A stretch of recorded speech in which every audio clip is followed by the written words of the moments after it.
नमस्कार दोस्तों, आपका स्वागत है। आज हम बात करने वाले हैं ऑटोमेटिक राइटिंग के बारे में। कुछ लोग इसको ऑटो राइटिंग भी बोलते हैं। ऑटोमेटिक राइटिंग आखिर क्या होता है, इसके फ़ायदे क्या होते हैं, इसके नुकसान क्या होते हैं, इसको किस तरीके से आखिर किया जाता है, आखिर इसको कौन कौन कर सकता है, इन सारे सवालों के जवाब जितना हो सके आज हम ढूंढने की कोशिश करेंगे। मुझे इसकी जितनी भी अब तक जानकारी मिली है मैं आपको जितना हो सके आसान भाषा में समझाने की कोशिश करूँगा। सबसे पहले ऑटोमेटिक राइटिंग ये क्या है। ऑटोमेटिक राइटिंग एक ज़रिया है दोस्तों जहाँ पर हम आत्माओं से बात कर सकते हैं। ऑटोमेटिक राइटिंग जो है वो एक आम इंसान के लिए नहीं है। ये बात थोड़ा सा हमें समझना होगा क्योंकि इसकी जो विधि है बहुत ही आसान है, इसलिए बहुत लोगों को ये लगता है कि ये तो मैं भी कर सकता हूँ।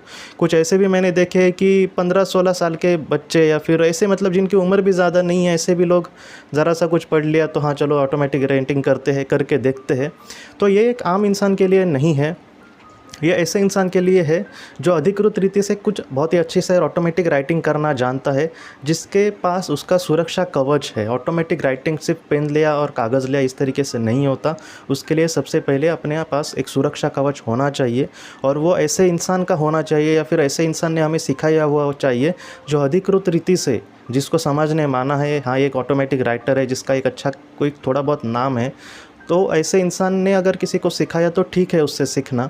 बाकी ऑटोमेटिक राइटिंग जिसको ज़्यादा कुछ पता नहीं, सिर्फ उसने थोड़ा बहुत पढ़ा है या फिर ऑटोमेटिक राइटिंग जैसी कुछ किताबें पढ़ी है, तो उसका ये करना एक बहुत बड़ी रिस्क है। और ये इतनी बड़ी रिस्क है कि पूरी ज़िंदगी हमें मैं आपको सच कहता हूँ, ऐसे केसेस हुए हैं इसलिए कह रहा हूँ कि पूरी ज़िंदगी भी बर्बाद हो सकती है, क्योंकि ऐसे बहुत उसका बहुत बुरा नतीजा भी हो सकता है। तो ऑटोमेटिक राइटिंग क्या है, सब मैं आपको सच कह रहा हूँ, इसलिए मैं आपको पहले इसका थोड़ा सा सचेत कर लिया, क्योंकि आज में मुझे लोग कहते हैं कि मैं भी करता हूँ।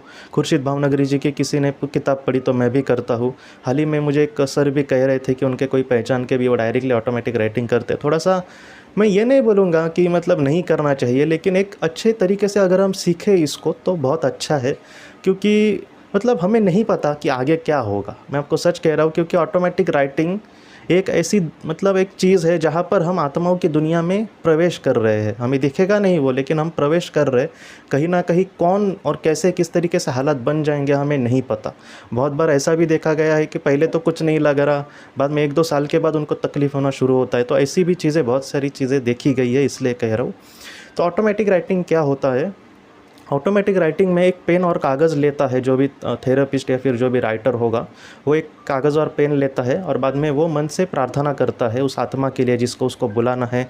या फिर कभी कभी कुछ ऐसे सोल्स होते हैं, थेरेपिस्ट होते हैं जो बड़ी सोल्स को या फिर मास्टर सोल्स को पूछते हैं कि आप मुझे कोई संदेश देना चाहते हैं क्या जीवन के बारे में वगैरह। तो इस तरीके से भी वो उनको संदेश देते हैं। तो ऑटोमेटिक राइटिंग इस तरीके से की जाती है। जब वो कागज़ और पेन लेकर बैठेंगे तो पेन की नोक जो होती है, निब, वो ऐसा नीचे ऐसा टच करना होता है, और उसके बाद अगर कोई सोल आई तो अपने आप पेन को हिलाती है, और इस तरीके से उसमें शब्द एक एक दिख जाते हैं। शुरुआती दौर में ऑटोमेटिक राइटिंग अगर हम करने गए, कोई अच्छा इंसान करने गया, नव सीखिया है वो, तो ऐसे वक्त में वो जो शब्द है वो एकदम क्लियर वहाँ पर नहीं होंगे, उसको समझना पड़ेगा शुरुआत में। और जैसे जैसे वो थोड़ा सा डेवलप होगा इस काम में, तब उसके सामने वो आराम से बहुत ही अच्छे से प्रकट हो सकते हैं शब्द। यहाँ पर एक ऐसा भी प्रश्न आता है कि कौन सी भाषा में वगैरह ऑटोमेटिक राइटिंग की जाती है, आत्माओं की कोई अलग भाषा होती है क्या, या फिर मैं अगर कोई मातृभाषा जिसकी अगर किसी की बंगाली हो तो बंगाली में ही आत्मा बात करेगी क्या।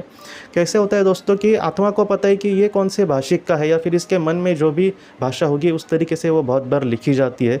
कभी कभी ऐसा भी देखा गया है कि वो जो ऑटोमेटिक राइटिंग कर रहा है वो कोई अलग वो समझो गुजराती है, तो उसको गुजराती में एक बंगाली इंसान के आत्मा के भी संदेश मिल सकते हैं। महत्वपूर्ण यह है कि ये इंसान समझना चाहिए ऑटोमेटिक राइटिंग करने वाला।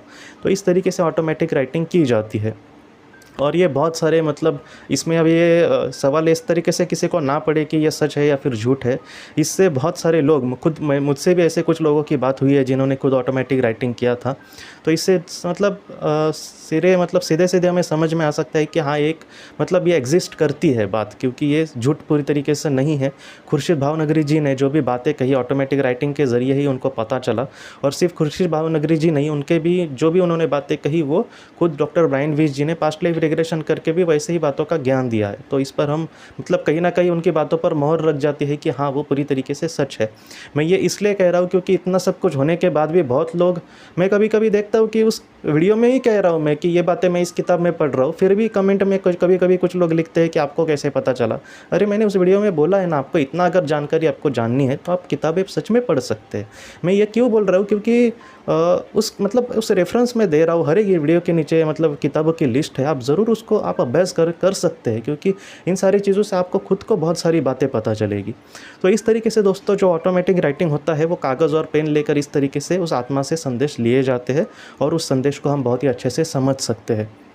लेकिन इसमें सुरक्षा कवच की क्यों ज़रूरत होती है? क्या होता है कि मैंने जैसे अभी कहा कि प्रार्थना की जाती है ऑटोमेटिक राइटिंग में कि कोई आत्मा आ जाए और हमें संदेश दे। ये जो प्रार्थना होती है, देखिए दोस्तों, जो भगवान ने जो दुनिया बनाई है, जो पृथ्वी है, वो ज़्यादातर इंसानों के लिए रहने के लिए बनाई है।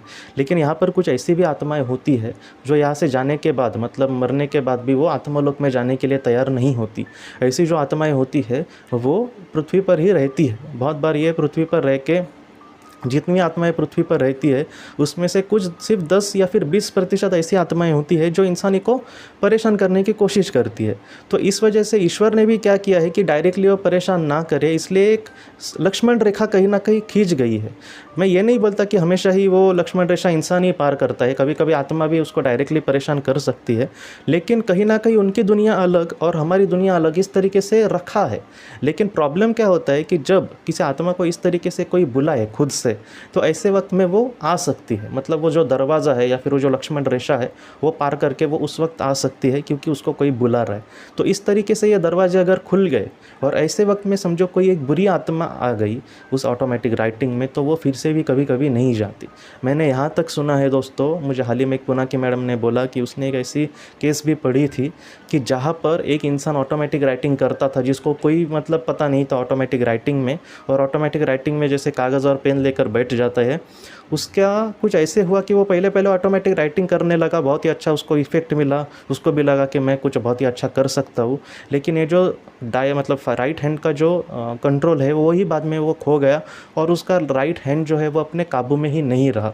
ये सच्ची केस है दोस्तों। मैं आपको क्यों कह रहा हूँ, क्योंकि बहुत लोग आज भी मुझे बोलते हैं कि ऑटोमेटिक राइटिंग हम करें क्या, आप डायरेक्टली खुद से प्रैक्टिस ना करें। बहुत लोग ऐसे भी होते हैं जो दूसरे के पास जाकर सीखते हैं और वो कहते हैं कि वो अच्छे सिखाने वाले हैं। आप पहले सारी जानकारी निकालो कि वो अच्छे ऑटोमेटिक राइटिंग है क्या खुद, और उसके बाद सीखिए। क्योंकि एक ऑटोमेटिक राइटिंग एक ऐसी बात है दोस्तों कि मुझे आता नहीं फिर भी मैं लोगों को सिखाने की कोशिश कर सकता हूँ, और कोई बोलेगा कि वो मुझसे सिखाए, लेकिन मुझे ही नहीं आ रहा है तो मैं दूसरे को क्या सिखाऊँ। इसमें ऑटोमेटिक राइटिंग करना बहुत मतलब आसान है, बहुत आसान है, लेकिन महत्वपूर्ण है उसके लिए सुरक्षा कवच। इसलिए मैं हाथ जोड़ के कह रहा हूँ कि एक बहुत ही आप शुरुआत में तो मैं कहता हूँ कि आप ना करें तो सच में अच्छा है। कोई ऑटोमेटिक राइटर अच्छा मिले तो आप खुद के सवाल उनको पूछ सकते हैं, क्योंकि ये इतनी बड़ी रिस्क है कि हम सोच भी नहीं सकते, सच कह रहा हूँ। और जिनको अगर इतनी ही आत्माओं से बात करने की कोशिश करनी है तो आप खुद पास्ट लाइफ रिग्रेशन करवाए या फिर वो सीखिए। मैं इसलिए कह रहा हूँ क्योंकि उसमें रिस्क नहीं है, एकदम ही आपको ज़रूरत है या फिर आपकी बहुत इच्छा हो तो। लेकिन ऑटोमेटिक राइटिंग के झमेले में डायरेक्टली ना पड़े, ये बहुत रिस्क है, सच तो कह रहा हूँ दोस्तों। तो इसलिए इस तरीके से राइटिंग की जाती है। ये थोड़ा सा रिस्की भी होती है, क्योंकि अगर कोई एक शैतानी आत्मा उस घर उस मतलब दरवाजे से उस अंदर आ गई और वो बाद में फिर से नहीं जाती। और ये ऐसी चीज़ें होती है जैसे एक बुरा इंसान होता है ना कि जो हमारे मतलब अच्छा संबंध तो हुआ है लेकिन अब हमें उससे पीछा छुड़ाना है तो वो हमारी ज़िंदगी से नहीं जा रहा। तो ये जो शैतानी आत्माएं होती है बहुत बार इसी तरीके से परेशान करती है, और ऐसे वक्त में एक बहुत ही अच्छा साइकिक होगा तो वो उस आत्मा से उसको दूर कर सकता है, क्योंकि साइकिक्स में वो ताकत होती है। लेकिन ऑटोमेटिक राइटिंग से वो आया है तो ऑटोमेटिक राइटिंग से ही हम उसको भगा देंगे, ऐसा नहीं होगा। लेकिन अगर कोई अच्छी आत्मा आई तो इसका फ़ायदा जो है वो बहुत ही अच्छा है। तो मतलब डायरेक्टली हमें यहाँ पर सवालों के जवाब मिल सकते हैं। जैसे पास्ट लाइफ रिग्रेशन का एक प्रॉब्लम यह है कि पास्ट लाइफ रिग्रेशन में हमें हमारे सवालों के जवाब मिलेंगे ही, ऐसा नहीं होता। पास्ट लाइफ रिग्रेशन में चीज़ें हमारे हाथ में बहुत बार नहीं होती। मुझे समझो किसी एक चीज़ के बारे में जानना है, इसलिए मैं अपना पास्ट लाइफ रिग्रेशन करवा रहा हूँ, तो उसका ही जवाब मुझे 100% मिलेगा, ऐसा नहीं होता। बहुत लोगों का मैंने ये भी देखा है कि उन्होंने किसी एक चीज़ के लिए पास्ट लाइफ रिग्रेशन किया था, लेकिन उस चीज़ को उन्होंने मतलब समझ ही नहीं पाया, और किसी एक जन्म का उनमें उनके आंखों के सामने दृश्य आया और उस जन्म को समझकर इनको मतलब कुछ फ़ायदा ही नहीं हुआ। तो इस तरीके से पास्ट लाइफ रिग्रेशन में होता है, ये एक उसका बहुत बड़ा माइनस पॉइंट हम कह सकते हैं। क्यों मैं कह रहा हूँ, क्योंकि 10 बार तो कोई जाकर पास्ट लाइफ रिग्रेशन करवाएगा नहीं, एक ही बार या फिर 2 बार कभी कभी करवाएंगे। उनकी फ़ीस भी बहुत कभी कभी अफोर्डेबल नहीं होती, इसलिए रोज़ रोज़ मतलब बीच बीच में करना भी पॉसिबल नहीं होता। तो ये एक थोड़ा सा माइनस पॉइंट है। लेकिन ऑटो राइटिंग में एक अच्छा है कि हम जो पूछ रहे हैं डायरेक्टली उसका जवाब तो मिलेगा कम से कम, या फिर नहीं डायरेक्टली मिलेगा, मतलब हम समझ जाएंगे कि वो पूछना है या फिर नहीं पूछना। ये एक बहुत ही अच्छा फ़ायदा है, लेकिन इसको करने वाला एक बहुत ही अच्छा ऑटोमेटिक राइटर होना चाहिए। सुरक्षा कवच मतलब आखिर क्या होता है? सुरक्षा कवच कैसे होता है दोस्तों कि अगर मैं अच्छे से एक ऑटोमेटिक राइटर हूँ और मैं अगर मेरी जो गार्डियन आत्मा होगी, मार्गदर्शक आत्मा, उसको मैं एक विनती करूँ या फिर एक रिक्वेस्ट करूँ, एक प्रार्थना करूँ कि आप मेरे मतलब स्वभावदीप सुरक्षा कवच बना लो, जिससे कोई बुरी आत्मा का असर मुझ पर ना पड़ेगा। तो अच्छी जो आत्माएं होती है वो सुरक्षा कवच वहाँ पर हमारे अवती भोवती लगा देगी। इससे क्या होगा कि किसी बुरी आत्मा का हम पर बुरा असर नहीं पड़ेगा। तो इस तरीके से ये सारी चीज़ें होती है। लेकिन ये जो सच कहता हूँ दोस्तों, जितने अच्छी ताकतें हैं उतनी ही दुनिया में बुरी ताकतें हैं। इसलिए मैं हमेशा कहता हूँ कि आप इन सारी चीज़ों में खुद से ना पड़े। अगर बहुत लोग ऐसा भी होता है कि जो बेचारे किसी ने नया घर लिया और वहाँ पर वो अगर हॉन्टेड घर हो तो वो बुरी आत्माएं उनको परेशान डायरेक्टली कर सकती है, तो वहाँ पर उनकी कोई गलती नहीं है। लेकिन ऑटोमेटिक राइटिंग जैसी चीज़ होती है जिसके बारे में कभी कभी हमें ठीक से पता नहीं होता, तो उसको खुद से करना बहुत रिस्की है। तो इन सारी चीज़ों में हम ना पड़े। तो ऑटोमेटिक राइटिंग इस तरीके से ही की जाती है। जितना मैंने देखा है कि ज़्यादातर भारत में, फॉरेन के मैंने इतने नहीं देखे वैसे, लेकिन भारत के जो ऑटोमेटिक राइटर है वो सुबह से लेकर शाम तक करते हैं। मतलब जब सूर्योदय होता है, सूर्य होता है, मतलब प्रकाश होता है बाहर, तब वो ऑटोमेटिक राइटिंग ज़्यादातर करते हैं। फॉरेन में मैंने थोड़ा ये भी देखा है कि वो लोग रात को भी करते हैं। तो अलग अलग राइटर के अगर कोई अच्छा राइटर हो और बहुत ही अच्छा उसका एक्सपीरियंस मिला हो तो वो कभी भी कर सकता है। लेकिन ज़्यादातर राइटर इस तरीके से देखे गए हैं कि जो प्रकाश में ही अपना काम करते हैं, क्योंकि कोई नेगेटिव एनर्जी उनके पास ना चली आए और फिर उनके जो सोल्स है वो बहुत ही अच्छे से उनको ये दे पाए संदेश। तो इस तरीके से ऑटोमेटिक राइटिंग की जाती है। ऑटोमेटिक राइटिंग के सच कहूँ तो दोस्तों जितने बड़े बड़े नुकसान है, जैसे एक शैतानी आत्मा आ सकती है, वो हमें परेशान कर सकती है, ये बहुत बड़े नुकसान है। मतलब एक इंसान के जान पे खेलने की बात है ये, सच कहूँ तो इतने बड़े बड़े अगर इसके नुकसान है तो इसके बड़े बड़े बहुत फ़ायदे भी है। क्योंकि एक किसी ने इंसान ने अपने को खोया है तो उसके संदेश बहुत ही आसानी से इससे मिल सकते हैं और वो अपने जीवन में बहुत ही अच्छे से आगे बढ़ सकता है। अगर कोई एक बहुत ही अधिकृत रीति से ऑटोमेटिक राइटिंग सिखाता है तो उसके साथ सीखने में अच्छा है। लेकिन मैं आपको सच कह रहा हूँ कि पूरी जानकारी निकालिए। जानकारी निकालने के लिए 1 महीना गया तो भी चलेगा। लेकिन आजकल मैं आपको सच कह रहा हूँ, क्योंकि एक बिज़नेस भी ये बन गया है। मैं देखता हूँ कुछ भी फ़ीस ली जाती है और हम ये सिखाएंगे वो सिखाएंगे।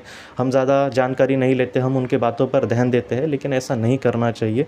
हाँ, किसी एक इंसान ने बहुत ही अच्छे से कुछ लोगों को संदेश दिए हैं, ऐसे कुछ लोगों को अगर हम जानते हैं और उन्होंने हमें कहा है कि हाँ ये बहुत ही अच्छा इंसान है, ये एक अच्छा राइटर है, उसके बाद उससे जाकर सीखना ठीक है।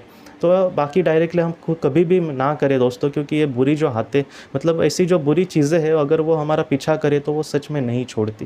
तो इस तरीके से है, इसलिए इन सारी चीज़ों में हम ना पड़े तो अच्छा है। आज इस वीडियो में मुझे बस आपको ऑटोमेटिक राइटिंग किस तरीके से की जाती है इसके बारे में बताना था।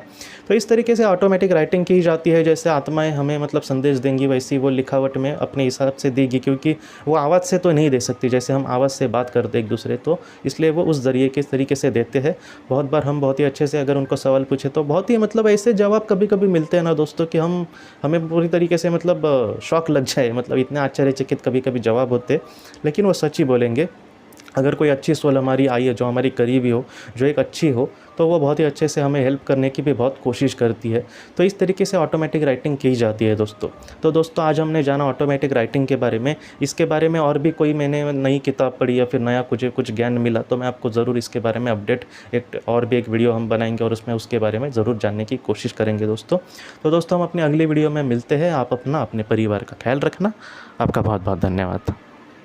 ज़िंदगी की रोशनी ये एक कंसल्टेंसी है जो ऐसे लोगों को मदद करने की कोशिश करती है जिन्होंने किसी अपने को खोया है या फिर जो लोग अपने जीवन में बहुत ही ज़्यादा दुखी है। जो लोग इस संस्था के साथ जुड़ते हैं उनको इस विषय की किताबें और जानकारी भेजी जाएगी। इसके साथ साथ जो लोग पास्ट लाइफ रिग्रेशन थेरेपिस्ट के पास नहीं जा सकते, अगर वो घर पे अभ्यास कर सके, इस वजह से उनको पास्ट लाइफ रिग्रेशन की ऑडियोज़ भी भेजी जाएगी। और इसके साथ साथ ध्यान में एकाग्रता बढ़ाने के लिए कुल मिलाकर 5 ऑडियोज़ भी उनको भेजी जाएंगी। तो जो लोग इस संस्था के साथ जुड़ते हैं उनको यह सारी चीज़ें उनके ईमेल पर या फिर व्हाट्सएप पर भेजी जाएंगी। अगर आपको इस संस्था के साथ जुड़ना है तो कृपया इस नंबर पे व्हाट्सएप करें।